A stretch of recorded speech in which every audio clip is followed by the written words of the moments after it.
Quiet and alone, Miranda and Eric made their way into the family cottage, a small, one-floor place with many rooms and brightly lit in the sun of midday, giggling with wry smiles on their lips. The small stretch of Alabama land belonged to Miranda's family for quite some time, and was always a great favorite in regards to getting away from it all and relaxing a bit. A piece of Americana nestled in a valley near the Appalachian Mountains, deep and heavy woods.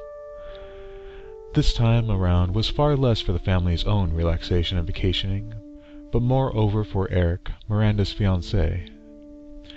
Eric had recently found himself the victim of a mugging and attempt at murder in Montgomery that had left him bereft of calm and left him a mess of jangled nerves, to the extent that now, even beyond Miranda's knowing, he carried a handgun with him wherever he went. Miranda's father, Dan, and her slightly impulsive brother, Jay, had decided that taking them out to the cottage would be a great way for the two lovebirds to relax a bit out in the quiet hills. Meanwhile, it was their underhanded intention to actually use this chance to squeeze in a bit of hunting. Excusing themselves early on in the morning, Miranda and Eric had stolen away in the bright early air, leaving Dan and Jay to prepare and make their own way out, without the unnecessary unpleasantness of having Eric see the gun-toting two. The two lovers enjoyed themselves in the woods, laughing, talking, giggling, reminiscent of their time dating, where she had been much more coy and flirty, and he was much more a boisterous young punk.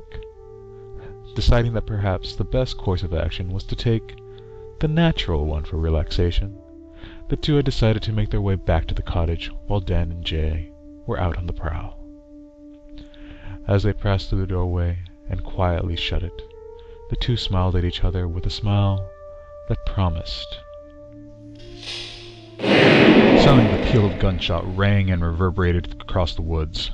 Eric's heart leapt to his throat, pounding in his mind the memories of the dark alleyway, the dark urban canyon with small pools of light, the dirty man in the long, decrepit brown trench coat, beard covered in filth and grease, his pudgy face so encased in dirt that it was incredibly difficult to determine when the beard ended and where his skin began, and the white, glazed-over stare glinting the light of the razor-edged knife that he wielded in one hand, and the grubby little handgun he held in the other.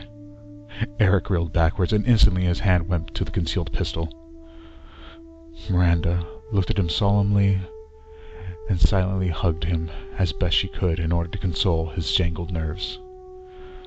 Fucking guys, she thought to herself, making a mental note to admonish the two for thinking that hunting would be a good idea to do.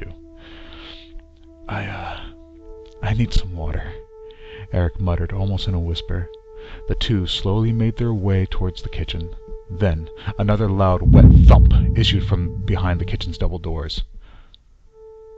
Wait, if the gunshot was outside, then that means your dad and brother are still out there, he said in another whisper.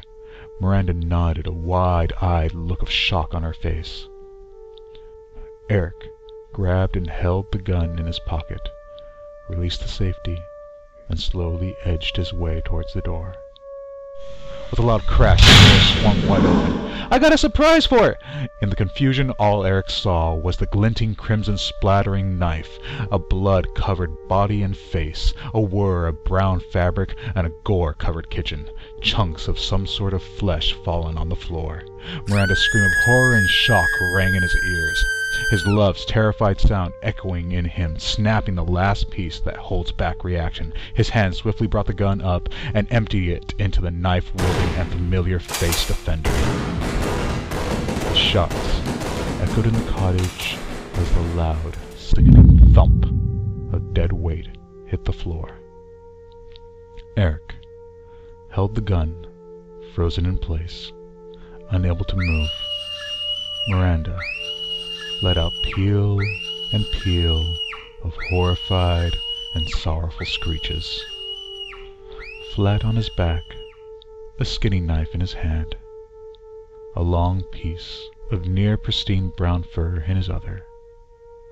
Jay's perforated body lay in a spreading pool of his own blood. His eyes looked up in bewilderment as the life left his body. His last thoughts, thinking about how wonderful his sister would have looked with a brand new fox fur scarf.